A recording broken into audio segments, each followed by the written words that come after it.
যে মই এইটোৱে চকু উঘালি দিয়াৰ কথা কৈছে। থাকিল কথা ৰূপজ্যোতি কুৰ্মী নোম এটা ছিঙিব নোৱাৰে, আৰু ৰূপজ্যোতি কুৰ্মী ব্লেক বেল্ট নহয় কিন্তু ব্ৰাউন বেল্ট।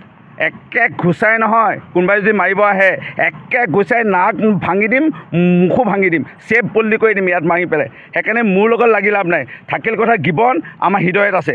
এই গিবনৰ কিবা এটা ইয়াত গছপুলি উঘালাৰ আগত কোনোবা কোম্পানী যোনে হয়তো আমাৰ ঘৰৰ খুঁটা এটা হিলাব লাগিব। এই গিবনক আমি একো কৰিবলৈ নিদিওঁ। তহঁতি যে প্ৰতিবাদ কৰিছে, আপুনি ক'বলৈ তহঁতক বেয়া লাগিছে। তহঁতি যে প্ৰতিবাদ কৰিছিলি, এবাৰ এটা গছপুলি ৰুই পাইছ গিবনত? এই গছপুলি ৰুই পাইছ? এটা ফুলৰ পুলি ৰুই পাইছ? ইয়াত প্ৰতিবাদ কৰিব আহিছ?